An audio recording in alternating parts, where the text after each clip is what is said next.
बोला सगळे. चौथा शूद्र जो धनंजया.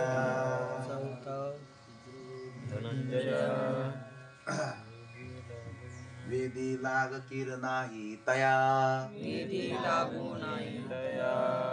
तरी वृत्ती वर्णत्रया अधीनतयाची. काहीतरी जळाल्याचा वास यायला.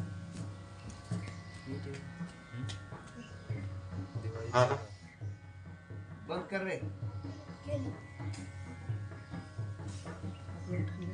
वेदी लाग किर नाही तया.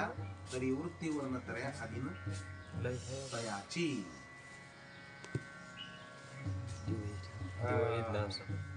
दाबाले बा जळलं का काही. देवा येतला वाशाला देवासार. हा बरं टाक मग टाक. सुदर्शनी मध्ये तुझं काय पडलं असं. देवा लावलाय. असं तीक्ष्ण माणसाचं इंद्रिय असलं पाहिजे. देवा इजला तरी मला इथं टाक ना. हे बघा तीक्ष्ण. होता शूद्र जो धनंजया. वेदी लाग तीर नाही तरी वृत्ती वर्णत्रया अधीनतयाची. त्यांची असणारी जे काही चरित्र असतं तीन वर्णाच्या अधीन त्यांचं काय असतं चरित्रार्थ चालतो आहे का नाही. आणि तीन वर्णाची म्हणजे त्या चौथ्याला काय केलेलं आहे. जो शूद्र आहे त्याला वेदाने काय दिलेलं नाही अधिकार दिलेला नाही. तरी वृत्ती वर्णत्रय अधीन त्याची वृत्ती तीन वर्णाच्या काय आहे अधीन आहे. तीन वर्णाच्या अधीन त्याची वृत्ती आहे अधीनतयाची. ती वृत्तीच्या जवळिका वर्णत्रया ब्राह्मणादिका. अहो शूद्रही की देखा चौथा झाला. ती वृत्तीच्या जवळिका. हा चौथाला शूद्र का बरं म्हटलंय त्याचं कारण आहे. कारण वेदाचा त्याला काही संबंध नाही. वेदाचा त्याला संबंध नाही आणि वेदाचा अधिकार त्याला दिलेला म्हणून शूद्र कोण आहे तर त्या ठिकाणी हा तमोगुणी आहे. त्याला काय म्हटलेलं आहे मग शूद्र म्हटलेलं. ती वृत्तीच्या जवळिका वर्णत्रया ब्राह्मणाधिका. अहो शूद्रैकीर देखा चौथा झाला. शूद्रही काय झालेला आहे चौथा. म्हणजे या तीन वर्णानेच हे सगळे काय केलेले आहे. तीन गुणानेच हे सगळं काय चार वर्ण निर्माण केलेले. तीन गुण. कोणते तीन गुण. सत्व रज आणि तम. आणि कोणते चार वर्ण. ब्राह्मण क्षत्रिय वैश्य. वा जम. हे कोणी निर्माण केले चार वर्ण. तीन गुणांनी निर्माण केले आहे का नाही. त्या ठिकाणी असणार आयशे शिगा जैसा फुलाचे सांगाते तांतू तुर्विंजय श्रीमंते तैसे द्विसंग शूद्र. बरं हे बघा म्हटले शूद्र का बरं म्हणतात त्याला. कारण त्याला वेदाचा अधिकार नाही म्हणून त्याला काय म्हणतात शूद्र म्हणतात. ती वृत्तीच्या जवळिका वर्णत्रया ब्राह्मण शूद्र किर देखा चौथा झाला. मग त्या ठिकाणी शूद्राचं कसं असा प्रश्न निर्माण होईल ना आपल्याला. वेदाचा अधिकार जर त्या या तिघांनाच दिला ब्राह्मणाला क्षत्रियाला वैश्याला मग शूद्राचं कसं. काही माणसं त्यांना हे ज्ञानेश्वरीचा अर्थ त्या ठिकाणी व्यवस्थित शास्त्र न कळल्यामुळं उगाचच भांडण तंटे करीत बसते.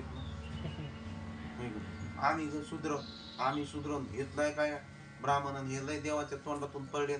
आम्ही काय लगे काय असं लगे भांडत येत. पण ज्ञानोबाईंनी सांगितलं अरे शूद्र कोण आहे. कोणाला शूद्र म्हणते. तमोगुण जागा झाला मग शूद्र झाला आहे का. माऊलीने सांगितलं ना तर लगे लोक काय करतात भांडणं करतात लगेच हे करतात. म्हणजे पूर्णतः त्यांचा अभ्यास नाही आणि ते समाजामध्ये काय विघातक वृत्ती त्या ठिकाणी निर्माण करतात. एकाला दोन जोडीदार करतात. चला रे चला आपल्याला शूद्र म्हणले. चला आपल्याला शूद्र म्हणले. मग करा ब्राह्मणावरच हल्ला. ते ब्राह्मण कशाला तुम्हाला शूद्र म्हणले. त्रयगुणांनी शूद्र केलं आपल्याला. कोणी केलं. आणि काय सगळ्याला शूद्र थोडंच म्हटले शास्त्र. क्षत्रियाला वैश्याला तर ब्राह्मणच म्हटलेलं आहे. वेदाने त्यांना काय दिलेलं आहे अधिकार दिलाय. क्षत्रिय आणि वैश्य. शूद्र कोण आहे तो अत्यंत जळले आळस अत्यंत अज्ञानी आहे, अत्यंत शूद्र वृत्तीने जो कर्म करतो, तमोगुण पद्धतीनेच कर्म करतो, त्याच्यातला सत्वगुण जागाच होत नाही, त्याला शूद्र म्हणतात. अरे शूद्राच्या जाती नाही का, याचा सत्वगुण कवाच जागा नसतो, कवा बी पारशेच, कवा बी पारशेच, 24 तास खाते पिते पारशीत फिरते, कसं बोलते कसे राहते. आणि मग घेतलं त्याला डोक्यावर काँग्रेस, म्हणजे गाईचा चारा कुठं घातला, गाढवाला गाद्याला घातला. राजहंसाचं त्या ठिकाणी असणारं खाद्य बेनका पुढे त्या गाढवायला मग गुळाची चव काय, ते बसले मग डोक्यावर, आम्ही असे आम्ही त्याला काही माणूस की कळना, मनुष्य जन्म बी कळना, लागले काही देव आणायला, भागायच लागले बाबा.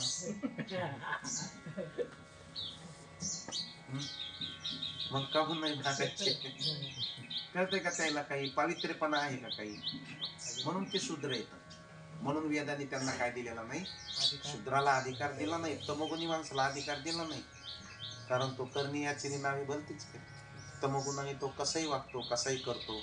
आणि स्त्रीला एक अधिकार दिला नाही वेदाने, कारण स्त्रीला का बरं त्या ठिकाणी अधिकार वेदाचा नाही, तर स्त्रीच्या ठिकाणी देखील अनेक दोष युक्त त्या ठिकाणी आहे, दोषाने युक्त आहे, म्हणून स्त्रीला काय नाही, अधिकार नाही. वेदाचा अधिकार नाही, बाकीच्या गोष्टीचा अधिकार आहे. अशा पद्धतीनं त्या ठिकाणी सांगितलं. ऐशी शिगा पारता, हे चातुर्वर्णी व्यवस्था, करू आता कर्मपता याची रूपा, हे चातुर्वर्णी व्यवस्था आता अशा पद्धतीनं दिली. मग चौथ्याचं काय होईल, तर म्हणले चौथ्याने काळजी करायची नाही, जरी वेदाने अधिकार दिला नाही तरी देखील त्याचा वेदाने धिक्कार पण केलेला, वेदाने त्यांना सोडून दिला असं पण अधिकार दिला नाही. पण वेदाने सांगितलं तुम्ही ज्यांनी वेदाचं अध्ययन केलंय का त्यांची सेवा करा, बस झालं. तुम्हाला काही वेदाचं अध्ययन तुम्ही जड आहेत, तुम्हाला होणं शक्य नाही. ज्यांनी वेदाचं अध्ययन केलं त्यांच्या सेवेमध्ये तुम्ही काय करा, त्यांची सेवा केली, संपला विषय. आर्यवंशामध्ये 2 स्त्रियांनी वेदांचा अभ्यास केलेला होता, नाव आहे बर, गार्गी आणि मैत्री. हा नियमाला अपवाद असतात, हा 2 स्त्रिया होत्या अभ्यास करणाऱ्या, नियमाला अपवाद. मुक्ताबाई संत आहे का नाही, जनाबाई, त्या अत्यंत ब्रह्मज्ञानाने त्या शरीराच्या पुढे गेल्या त्या, त्याच्यामुळं 3 गुणाच्या पलीकडे गेल्या, 4 वर्णाच्या पलीकडे गेल्या आणि शरीराधिक दोषाच्या पलीकडे गेल्या, म्हणून त्यांना ही म्हणजे नियमाचं बंधनच नाही ना, मुक्त होते, मुक्त झाले, वेदाचं अध्ययन केलं ते. जसं जैसा फुलाचेनी सांगाते तांतू तुरुंबीजे श्रीमंते, तैसे द्विज संगे शूद्राते स्वीकारी श्रुती, श्रुतीने स्वीकारलं द्विज शूद्रांना, पण कसं, डायरेक्ट नाही. जसं फुलाचेनी सांगाते, फुलाच्या संगतीत त्या दोऱ्यालाही लोक गळ्यामध्ये घालतात, फुलाच्या संगतीमध्ये तो दोराही देवाच्या गळ्यात जातो. वास्तविक फुलाचा अधिकार आहे देवाच्या डोक्यावर जायचा, देवाच्या गळ्यात बसायचा, दोऱ्याचा काय अधिकार आहे, परंतु फुलाच्या संगतीमुळे दोरा देवाच्या गळ्यात पडला, दोरा देव महाराजाच्या गळ्यात पडला, साधूच्या गळ्यात पडला. का बरं, कारण तो स्वतः फुल नाही, फुलाचा सुगंध नाही, फुलाचा अधिकार दोऱ्याचा नाही, पण फुलाच्या संगतीमध्ये आल्यामुळं पाऊल झाला. तसं शूद्राचा अधिकार नाही, परंतु तांतू तुरुंबीजे श्रीमंते, श्रीमंत माणूस तांतू तुरुंबीजे, तांतू म्हणजे दोऱ्या, दोऱ्याचाही तो काय करतो, स्वीकार करतो. पण कशाच्या बरोबर दोऱ्याचा स्वीकार आहे, फुलाबरोबर, फुलाच्या बरोबर. तैसे द्विज संगे शूद्रा ते स्वीकारी श्रुती, तसं द्विजाच्या बरोबर. इथं द्विज म्हणलंय, ब्राह्मण म्हटलंय ना, लक्षात घ्या, केलं कोणीकडे डोकं झाले, ब्राह्मण नाही म्हणलं, काम मुद्दाम इथं द्विज म्हणलेले. संतांचे प्रत्येक शब्द म्हणजे तोलून मोजून असते, ते काय रताळाचं माप आहे काय, मुठभर इकडं की मुठभर इकडं, ते सोन्याचं माप आहे. हा तिथं हवा पण त्या मापावर माशी बसली तरी सहन होत नाही. इकडे लगेच दाखवत एवढं वजन वाढलं म्हणजे. ते काय गाजराचं माप आहे का? टाका की मोठं बाहेर ते टाकणार टाकतो हंगी चालतात नाही. तसं सोनं घ्यायला असतंय का काही? टाका की आमची तोळा 2 तोळे जरा ढाळत माप द्या. तसं आहे का? नाही. तसं संतांचं वाक्य अत्यंत रत्नासारखं सोन्यासारखे तोलून मोजून मापून येते. ते काय आगळभर इकडं पगळभर ते तसं काय नाही. ते काय कीर्तनकारासारखं थोडंच आहे. अभंग घेतलं ह्या गावचं आणि सांगायला त्या गावचं. अभंग कुठलं म्हणले? खुद्रूप दायकण्याचा. सांगायला खुद्रूप दायकण्यातलं वर.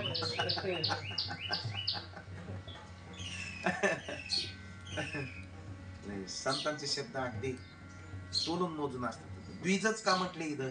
कारण इथं जबाबदारी होती की शूद्राला संघ घ्यायचंय म्हणून नुसतं ब्राह्मण नाही तर क्षत्रिय आणि वैश्य.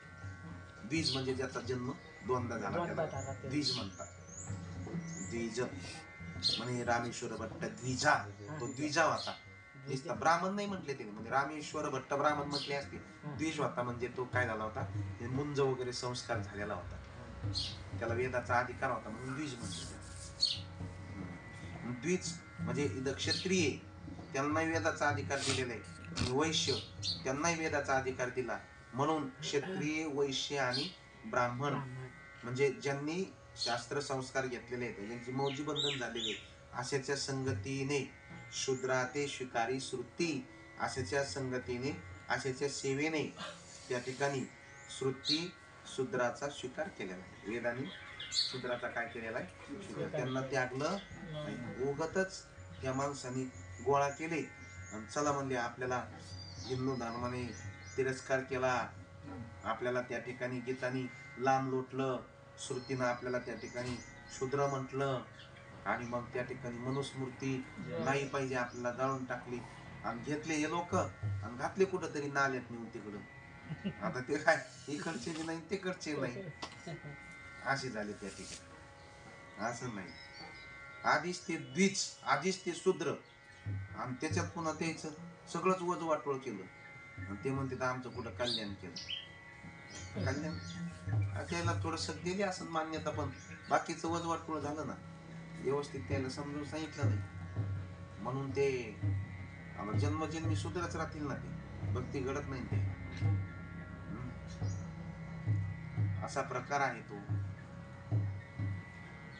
ऐशेशी का पार्था हे चातुर्वर्ण्य व्यवस्था करू आता कर्मपता याची या रूपा. असं पार्था इथं अर्जुनाला काय म्हणलेलं आहे?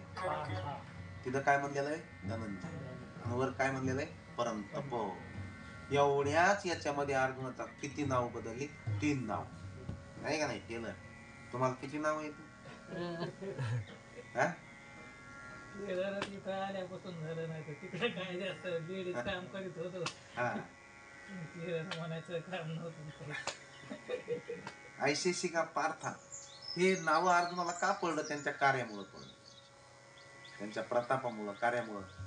आणि त्या ठिकाणी प्रत्येक वेळेस वेगवेगळी भाषेतून नाव द्यायचं कारण वेगवेगळं अर्जुनाला त्या ठिकाणी प्रबोधन घेतलेलं आहे.